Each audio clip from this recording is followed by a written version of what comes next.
bagi Allah.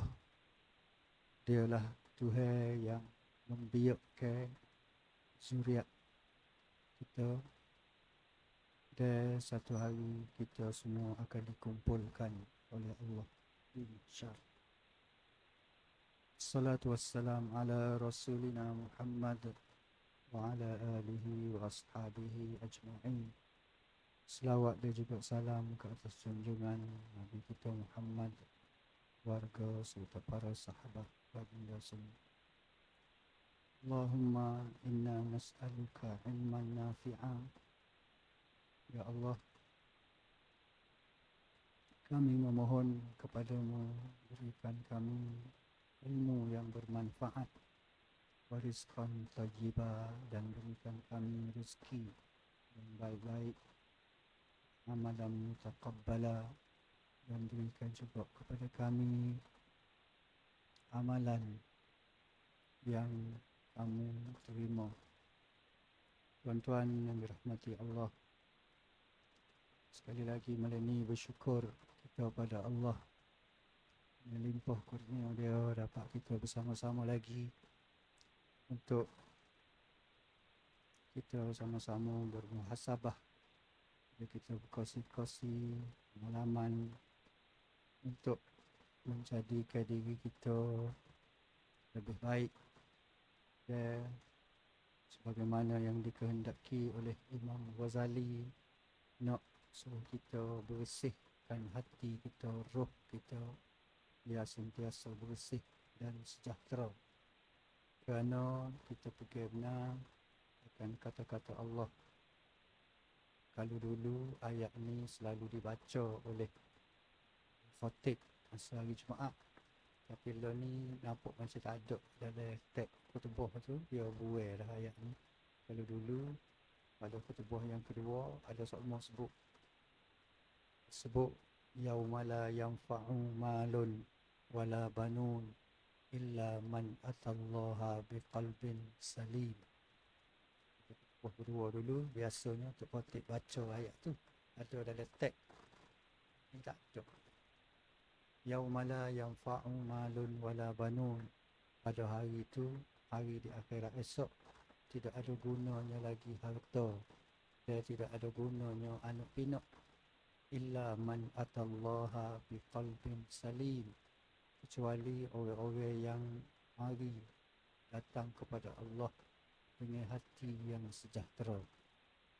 Nanya di akhirat esok, nilai kita ni duduk terletak pada hati kita yang sejahtera. Hati yang sejahtera, hati yang bersih, hati yang suci daripada segala noda, daripada segala dosa. Jadi waktu yang Allah akan nilai.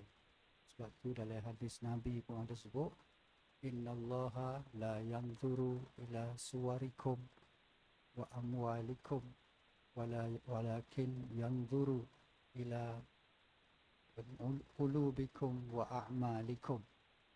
Sesungguhnya Allah tidak melihat, tidak menilai pada rupa parah kamu dan juga pada harta benda kamu, tapi Allah akan menilai dan akan melihat pada perbuatan kerja buat kamu dan juga hati kamu. Maka hati dan kerja buat kita ni lah yang akan dinilai oleh Allah.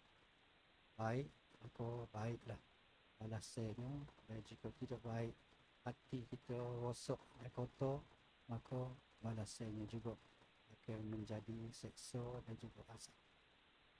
Jadi tuan-tuan yang dirahmati Allah, minggu lepas kita baca satu sifat yang tercela, baca 2-3 minggu dah, 2 kali dah, iaitu tentang sifat yang tercela, sifat yang buruk yang perlu kita jauhi untuk menyucikan hati kita, iaitu berlebihan, berlebih-lebih dalam bercakap kita. Dan apa nama ni, Imam Ghazali kata penyakit pada lidah ni yang dia telah susung dalam kitab Ihya Ulumuddin, kitab besar dia tu, ada 20 jenis penyakit lidah, tergelincir dengan lidah boleh kelecah dengan penyakit-penyakit yang dia susung sebanyak 20. Tapi dalam kitab ni dia buat mari 5 ya. 5 sifat, 5 penyakit yang sentiasa ada dan yang sangat bahaya yang ada pada kita-kita ni. Iaitu yang pertama kita baca dah minggu lepas. Yang pertama ialah berdusta ataupun bohong. Bohong, pelawak menjadikan satu penyakit lidah, saya panggil penyakit tergelincir punya lidah. Dengan sebab pelawak ni lah akan memperandakan segala benda. Dengan pelawak ni banyak orang punuh, diri dia hok ju pelawak tu pun punuh, dan dia akan sentiasa duduk dalam keadaan takut. Orang pelawak ni hati tak seni. Sekali dia pelawak, dia nak tutup pelawak dia tu, dia pelawak sekali pula. Bila pelawak sekali, dia akan mari pelawak yang kedua, pelawak yang ketiga, yang keempat dan seterusnya. Untuk nak menutup pelawak hok mula-mula. Jadi akhirnya, jadilah ia kazab. Seorang yang pembohong, pendusta. Dan kita cerita panjang daripada hari itu, lagu mana pelawak ni ialah di antara banyak-banyak dosa ni, dia merupakan dosa yang besar. Dosa yang besar, iaitu kecek bohong. Tapi walau bagaimanapun, dalam boleh pelawak ni juga ada yang diringankan, dibenarkan. Boleh. Imam Ghazali kata, hanya sahaja keringanan dalam berdusta ni diberikan. Kita sambung malam ni, muka surat berapa dah ni? Surat yang ke-54. Surat 54, kata Imam Ghazali, ada keringanan walaupun dia merupakan dosa besar, walaupun dia merupakan bahaya yang teramat, tapi dia kata ada keringanan yang diberikan sekiranya bercakap benar tu boleh membawa kepada bahaya. Kalau kita kecek benar boleh membawa bahaya, maka time itu boleh kita pelawak, boleh kita berdusta. Selagi kita boleh kecek benar, maka kita kena kecek benda yang benar, tak boleh pelawak. Tapi apabila pelawak tu boleh membawa kecek kebenaran, kecek orang sungguh, boleh membawa kepada bahaya, maka bahaya yang lebih berat. Pelawak tu bahaya dah, kecek pelawak tu bahaya. Tapi kalau kita kecek sungguh, lagi bahaya daripada pelawak, maka pelawak tu boleh dibenarkan sepadannya. Maka diharuskan untuk berdusta. Harus untuk berdusta, bukan boleh pala tak. Tanya berdusta tu bukan kata boleh pala. Sebagaimana orang kata ni pelawak sunat. Tak ada pelawak sunat. Pelawak ni harus dia. Paling-paling pun harus. Dia tak akan pergi kepada sunat. Sebab pelawak ni dia bahaya. Maka kalau lah kecek benar tu bahaya, maka pelawak diharuskan ketika tu. Bukan sunat. Orang kita pelawak sunat kita panggil dah. Ada kecek pelawak sunat untuk nak menyelamatkan. Dia tak pergi ke sunat, dia pergi kepada harus saja. Dia tak akan pergi kepada sunat. Sebagaimana dia kata diharuskan untuk kita makan bangkai, makan binatang hok mapus, ataupun makan babi, makan apa-apa yang haram. Maka ada ketikanya harus. Dia kata makan bangkai sekiranya tidak makan bangkai itu akan membawa kepada bahaya yang lebih berat, iaitu hilangnya nyawa ataupun berbanding dengan kalau kita makan. Kalau kita makan itu boleh menyelamatkan nyawa. Maka makan bangkai itu diharuskan. Bukan sunat, tapi ada orang kata siapa wajib nak makan dah. Tapi sebenarnya dia harus, diharuskan, dibenarkan makan. Dia ada hak kata siapa perakat wajib ke apa tu, itu cerita lain. Kata Ummu Kalsum, kata Ummu Kalsum kata, tidaklah Rasulullah sallallahu alaihi wasallam memberi keringanan untuk berdusta, melainkan dalam 3 keadaan. Kata Ummu Kalsum, isteri Nabi Ummu Kalsum, maksud silap ialah itu rasanya. Dia kata Nabi tidak akan membenarkan kecek pelawak kecuali 3 keadaan. Dalam 3 keadaan. Satu, dia kata seorang lelaki yang bercakap bertujuan untuk mendamaikan hubungan antara manusia. Satu, dia kata boleh pelawak kalau kita nak mendamaikan orang yang berbalok ataupun orang yang bersengketa. So, yang kedua, dia kata seorang lelaki yang berdusta di medan perang. Dalam perang, dia kecek pelawak. Kecek dengan musuh, kecek pelawak dengan musuh.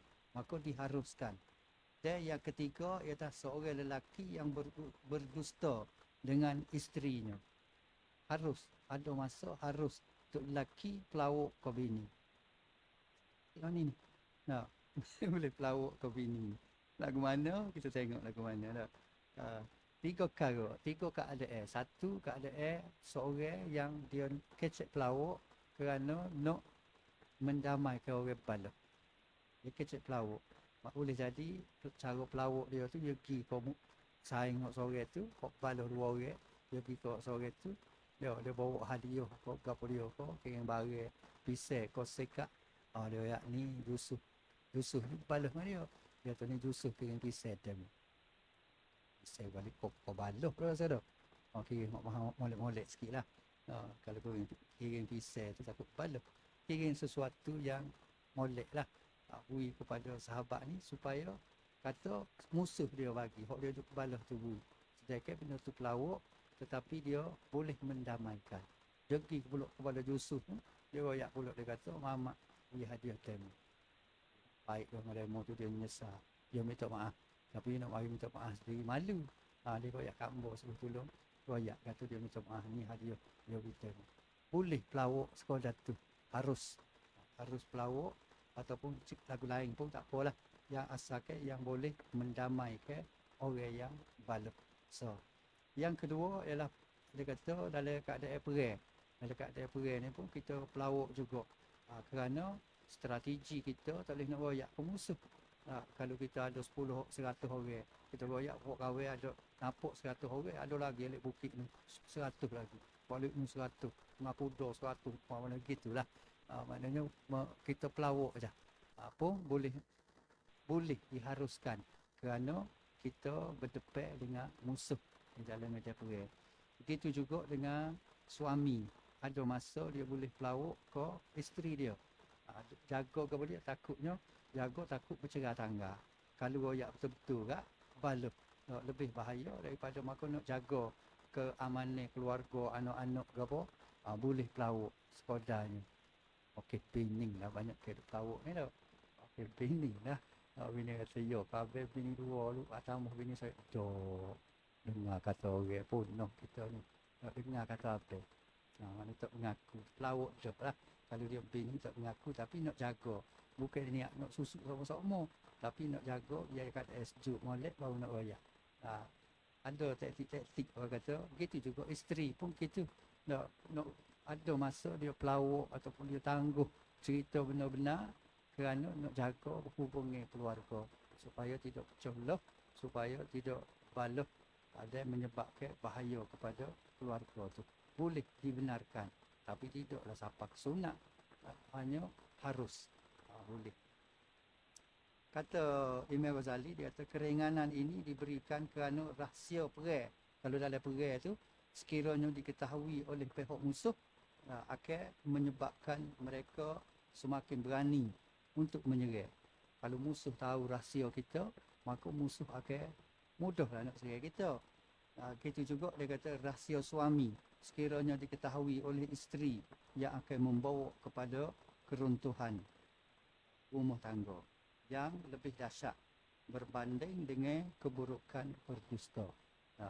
Maknanya dusta tu buruk, jahat, tak molek. Tapi kalau pecah belah keluarga, lagi teruk daripada berdusta. Maka dibenarkan, direngankan sikit, boleh pelawak ketika itu. Demikian juga dia kata dua orang yang bermusuh sentiasa berada dalam keadaan maksiat. Balah ni duduk dalam keadaan maksiat dan permusuhan. Justru sekiranya untuk mendamaikan keduanya lebih baik dengan cara berdusta, maka itu lebih utama.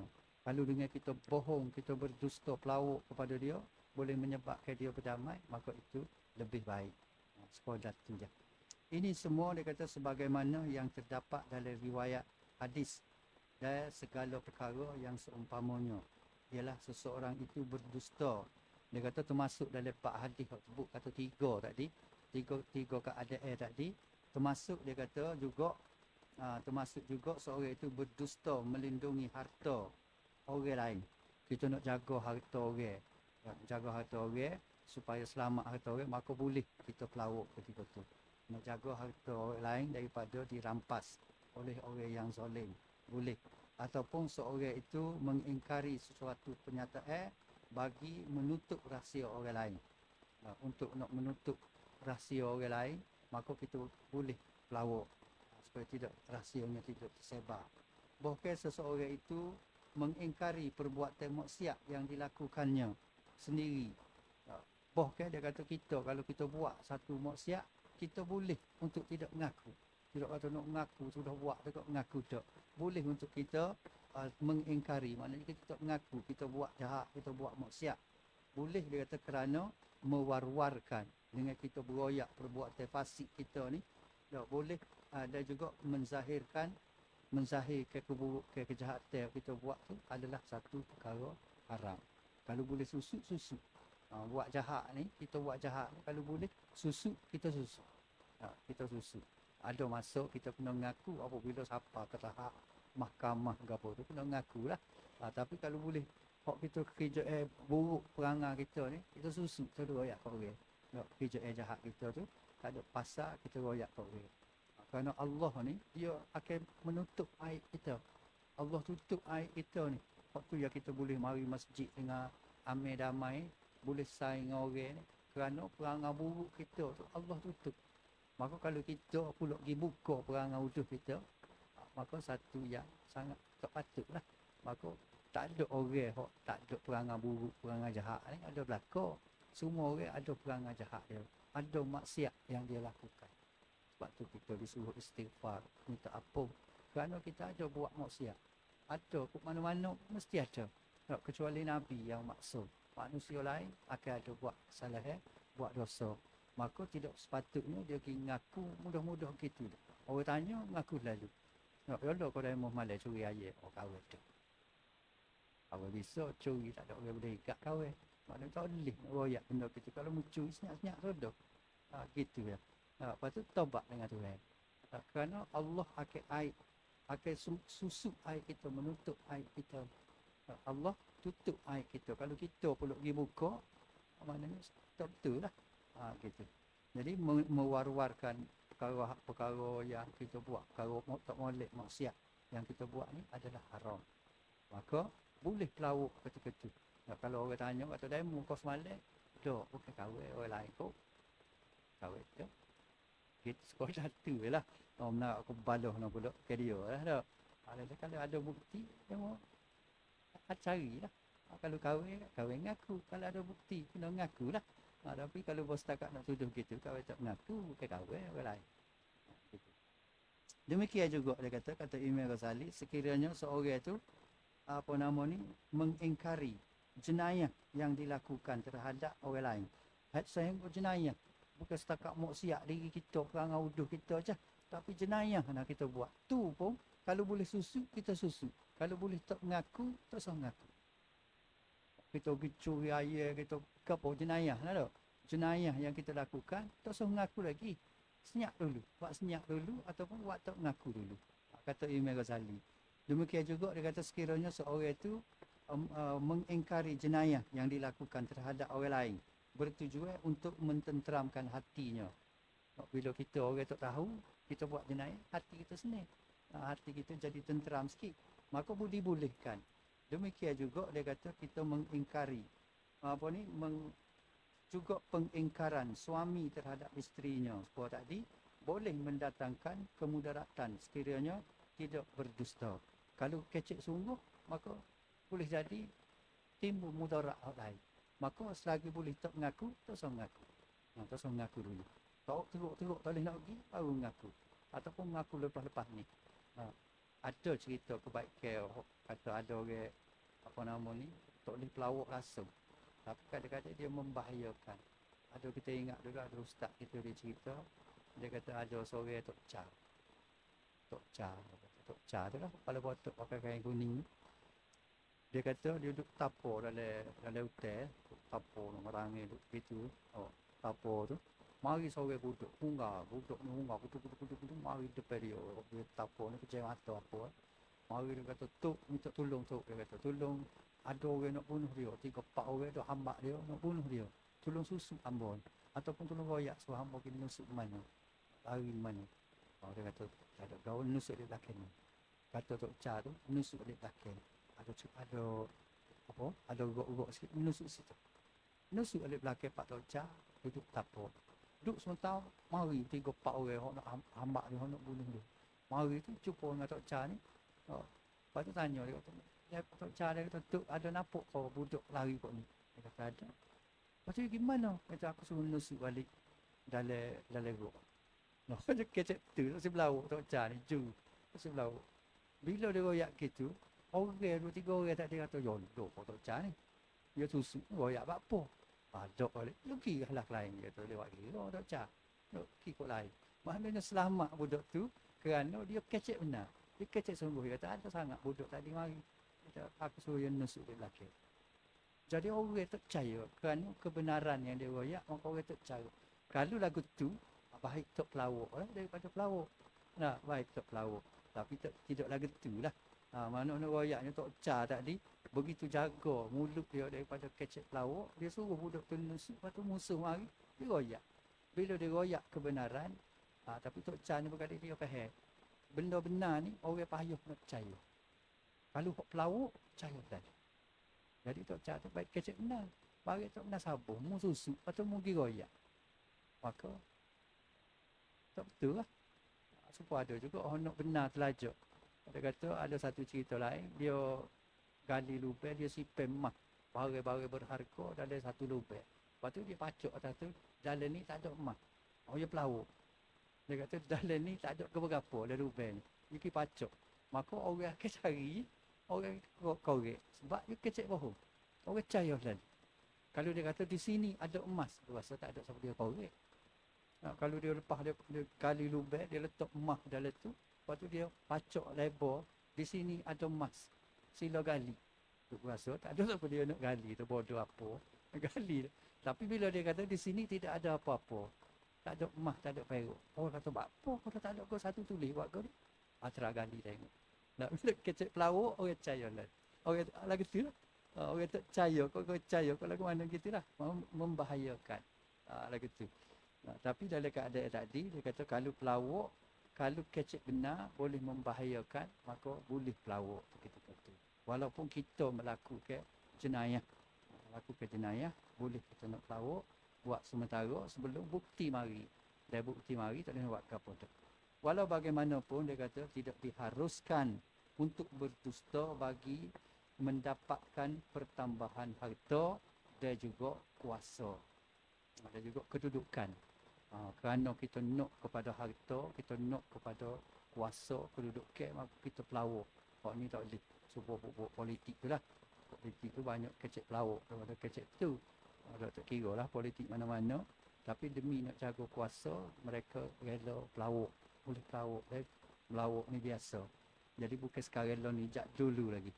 Dan dekat daerah inilah, dia kata yang menjadi ramai manusia berdusta. Ramai orang pelawak kerana nak kepada kedudukan, nak kepada harta benda. Maka lagu ni tak boleh pelawak, kata Imam Ghazali. Sebenarnya, dalam politik ke, dalam mencari harta ke, dalam kerja yang buat kita, tak boleh pelawak. Kemudian, kata Imam Ghazali, sekiranya seorang itu terpaksa untuk berdusta, maka hendaklah dia berusaha untuk menyusun percakapannya yang mempunyai maksud kefahaman yang pelbagai, yang ma'arif. Kalau boleh, dia kata, kalau boleh lah, nak berlawak sangat kerana kita terpaksa berlawak, maka jangan berlawak kering-kering. Berlawak serupa dengan orang pelawak, kecek pelawak.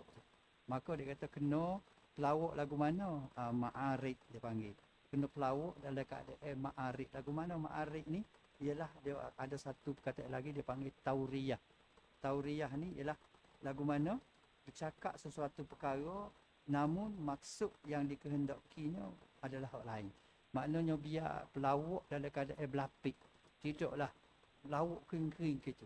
Dalam keadaan kita pelawak yang terdesak, yang diharuskan.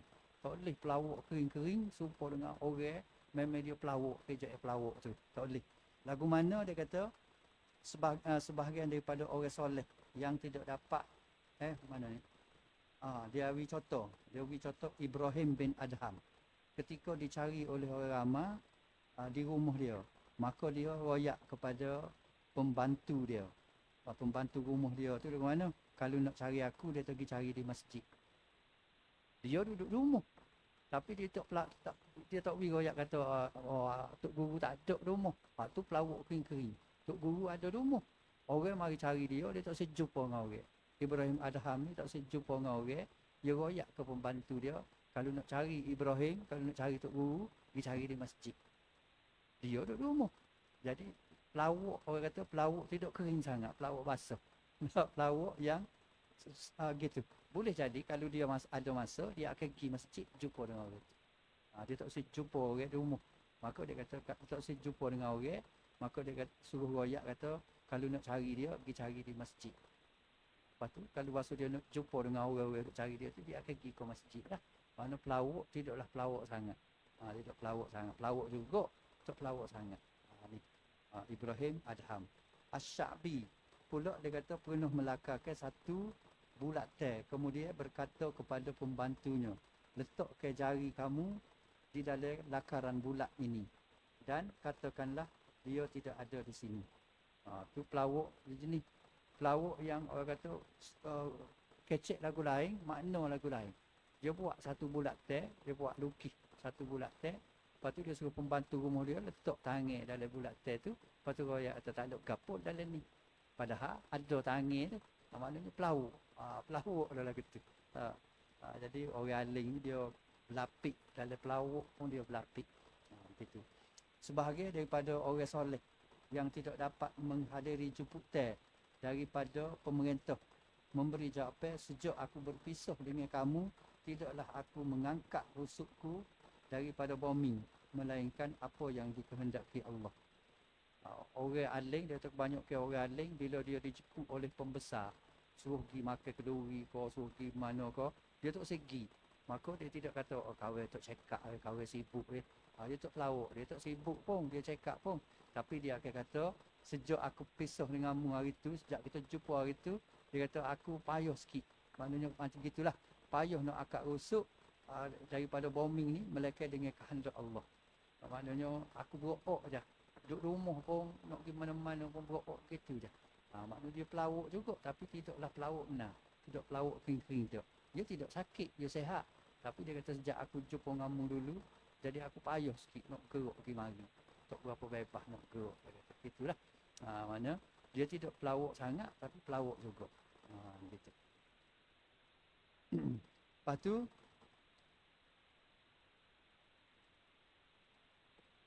sebahagian mereka mengingkari apa yang pernah mereka katakan dengan ucapan, lagu mana ucapan, innallaha la ya'lamu ma qultu min zalika min syai'. Ada dia kata setengah orang aling ni bila dia tak mengaku hak dia kata. Dia kata, lepas tu apabila kata ya Allah, mari dia kata, dia kata dok kawan tak kata. Tu pelawak kering-kering. Maka dia guna satu perkataan, satu ayat, dia kata innallaha la ya'lamu ma qultu min zalika min syai'. Sesungguhnya Allah tahu belaka kepada dia aku kata. Ada begitu ya. Seolah-olah dia tidak mengaku apa yang dia kata tu, tapi dia kata Allah tahu belaka kepada dia aku kata. Setiap perkataan aku tu Allah tahu belaka. Waktu dia tak mengaku dia kata, tapi dia tak mengaku secara direct. Gitu. Maknanya gitulah dibenarkan kata Imam Ghazali, payah jugalah. Bukan kata mudah-mudah je pelawak kering-kering gitu je. Tapi kena ada sama-sama dia kata. Pelawak sehingga orang dengar tu rasa was-was. Rasa was-was. Maka ucapan itu memberi maksud penafian. Dan diharuskan juga menggunakan kaedah kiasan. Kias boleh juga pelawak, tapi dalam keadaan kias. Tidaklah pelawak kering-kering. Sebagaimana dia kata untuk tujuan yang ringan. Sebagaimana ada Nabi pernah kata, innal jannata la tadkhuluha ajuz. Nabi penuh supaya dengan kecek lawak gitulah. Nabi kata kan, innal jannah, sesungguhnya syurga itu la tadkhuluha ajuz. Orang tua tak boleh masuk. Syurga-syurga ni bagi untuk orang muda, orang tua tak boleh masuk syurga. Maknanya Nabi nak ayatnya kat seolah-olah Nabi pelawak. Nabi pelawak seolah-olah gitu. Nabi dia gurau dalam keadaan macam pelawak lah. Tak kira orang tua tak boleh masuk syurga. Nyanyi. Tapi Nabi nak ayatnya lepas tu pula orang apa ni cerita mari hadis lain kata orang tua walaupun dia masuk syurga, dia masuk dalam keadaan dia muda. Tak rupa parah muda tu. Jadi muda dulu baru boleh masuk syurga. Mana tak ada orang tua dalam syurga. Tapi Nabi kata sungguhnya syurga itu tidak akan dimasuki oleh orang-orang tua. Gitulah. Maknanya macam pelawak. Maknanya kita pun gitulah. Ada belapik orang kata. Lepas tu Nabi kata juga pernah kata kepada seorang sahabat. Dia kata wa nahmiluka ala waladil ba'ir. Ada apa ni satu seorang sahabat tu dia nak pergi turut Nabi dalam musafir ke apa. Lepas tu Nabi tak pergi. Nabi tak benar ke dia pergilah. Tapi Nabi tak kata tak pergilah, tak pergi. Tapi Nabi kata wa nahmiluka ala waladil ba'ir. Tak boleh kata aku nak bawa mu, nak suruh mu naik anak unta. Mu naik anak unta lah pergi. Bermaknanya tak boleh pergilah. Tak okey nak naik warna anak unta. Orang tak naik anak unta, naik pok dia. Unta yang besar. Tapi seolah-olah dia tak kata begitu.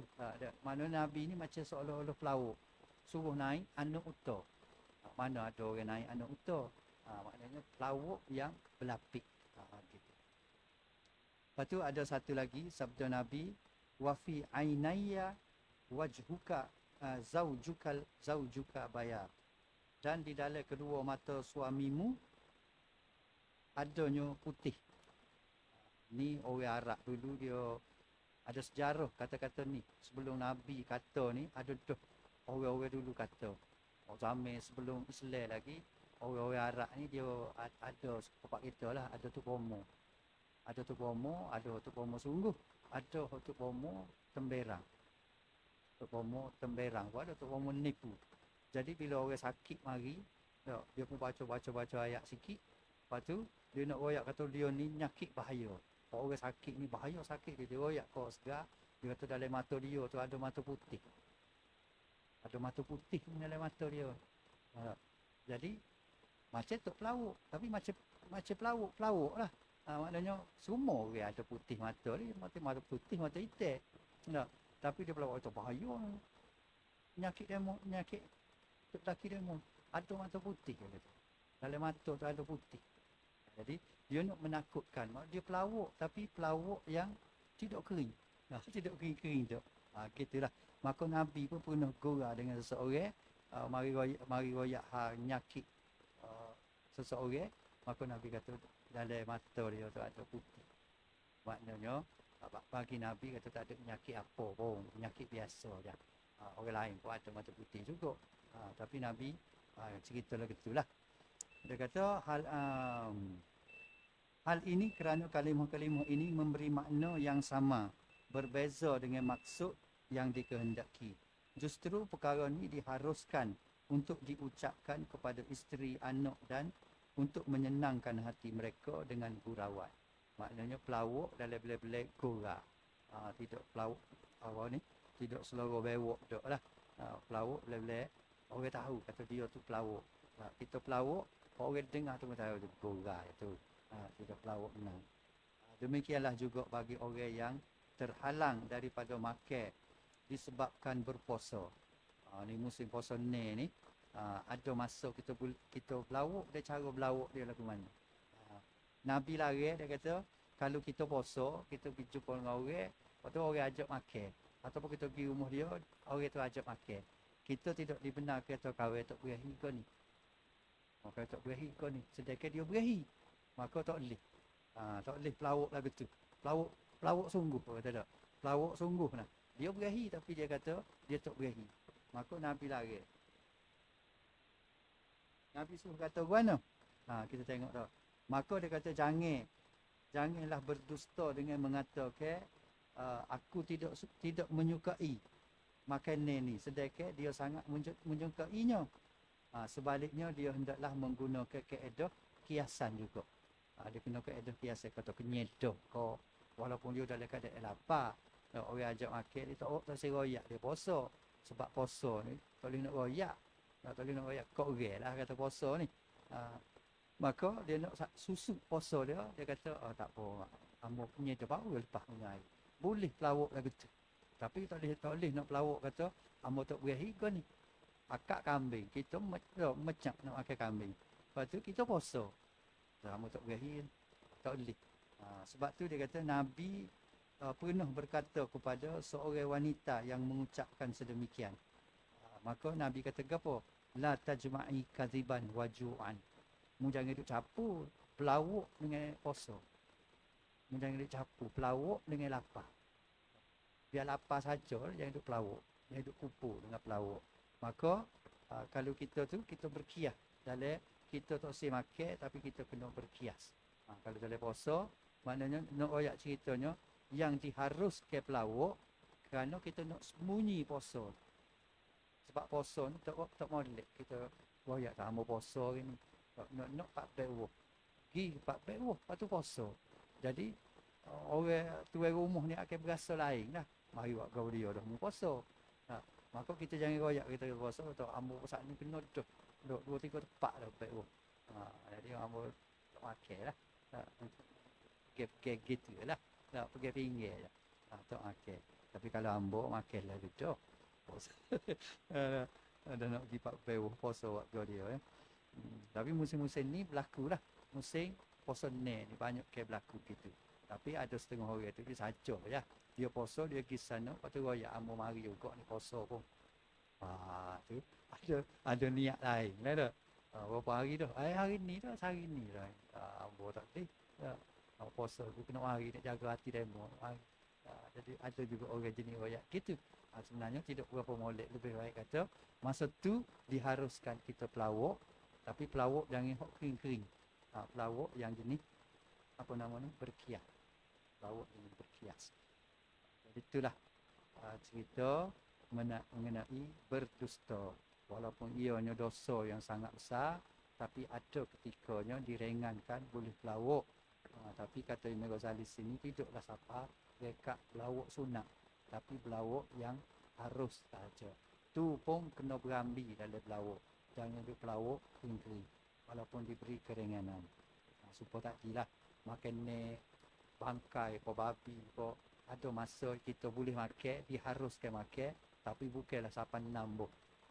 Nak menambah nak bagi kenyang dah dok. Sekadar hilang bahaya tu je. Kalau kita makan sekadar hilang bahaya untuk nak hidup, untuk pergi cari makanan yang halal. Maka pelawak pun lagi tu.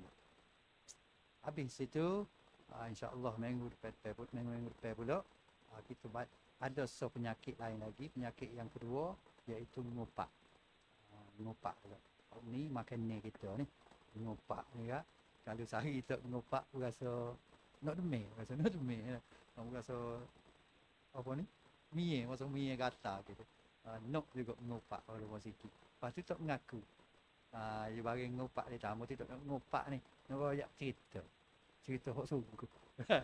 Jadi kita baca lepas ni. Sebab ada firman Allah, kita ambil pada dia sikit sebagai pengajaran kita. Tuhan kata, ayuhibbu ahadukum an ya'kula lahma akhihi maitan fakarihtumu. Dia kata, adakah mu ni, dia kuat sangat duk mengupak ni. Dia kata, adakah seorang dari kamu ni suka makan daging saudaranya sendiri yang telah mati? Jika demikian keadaan mengumpak, maka sudah tentulah kamu jijik padanya. Kalau kita ingat hal ni, kita tak akan rasa nak mengumpak. Cemar sangat bagi mengumpak. Serupa dengan kita makan daging saudara kita yang mati. Makan mayat. Berat benar. Makan daging saudara kita yang mati. Tu dia kata, nak kata Ibrahim benar kau makan daging mayat saimu. Kalau mu rasa, kalau mu faham gitu, maka mu tidak akan mengumpak. Sebab mu akan fakarih tumuh. Kamu akan berasa jijik, berasa cemar sangat. kita ni yang sedap mengupak kita tak berasa. Kita tak berasa. Kita tak berasa kata kita duduk tengah makan daging saudara kita hok mati. Jadi tu hewak perumpamaan ini maknanya cemar benar lah. Mengupak kerja mengupak ni kerja yang sangat cemar. Sangat jijik sangat lah. Jadi itu kita akan baca pada dua minggu lagi insya-Allah. Jadi kita berhenti setakat tu dulu. Aku qauli hadza astaghfirullah li wa lakum. Wassalamualaikum warahmatullahi wabarakatuh.